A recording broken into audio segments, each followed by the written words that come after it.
Hey, good afternoon. It's Bob at Moonlight Meadows. We're out here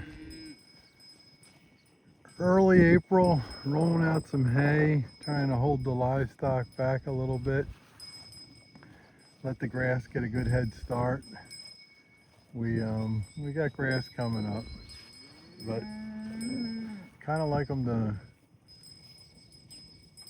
give it a head start, get that original growth well established before we put the herd on it.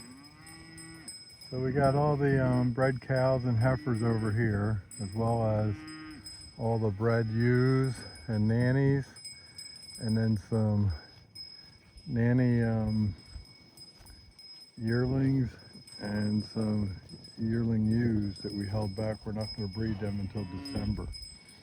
But most of the ewes in here are bred.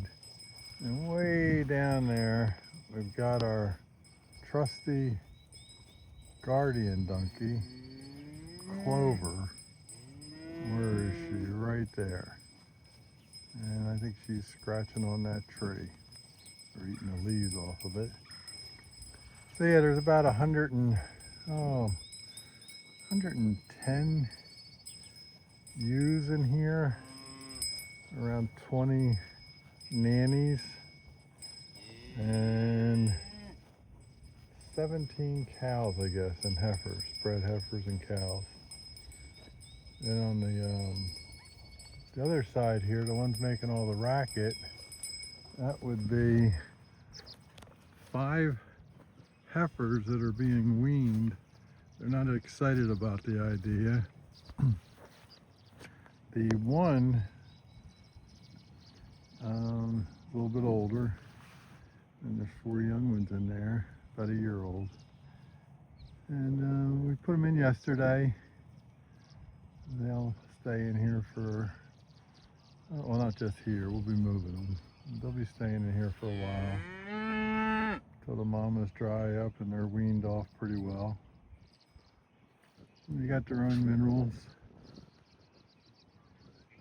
and their own water. And then this is one of our pastures, 32 acres. And the grass is coming along. There's certain places where it's doing a little better, where we haven't driven on it. And a fair amount of clover in there.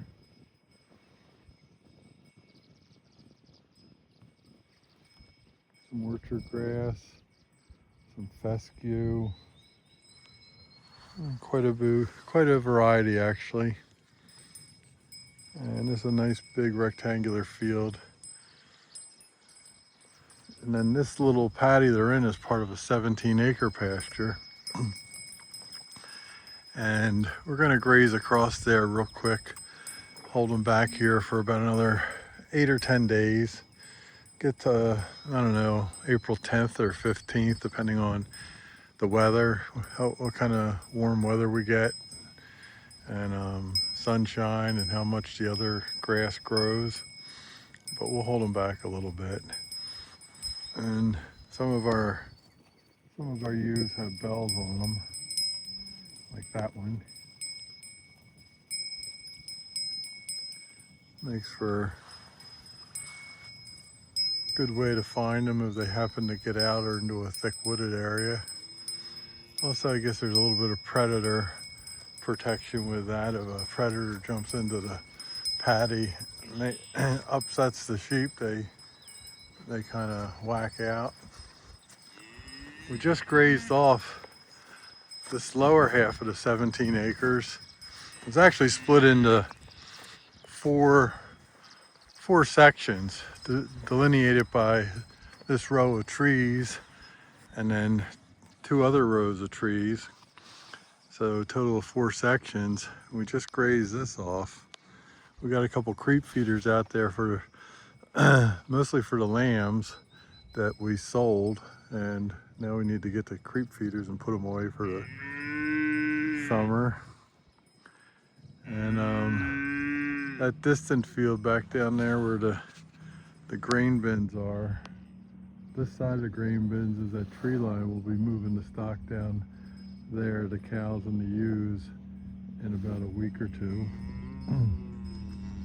But this is the 17 acres, and it's yeah, it serves a purpose right now. I don't think I call it a sacrifice lot, but yeah, they could be out just grazing grass, but they'd be grazing it down to the roots, and we just don't want that.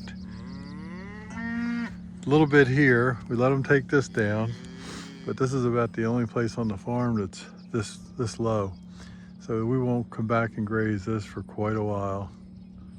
But yeah, there you have it, early April, waiting for the sun to come out and the temperatures to rise and get going with our grazing.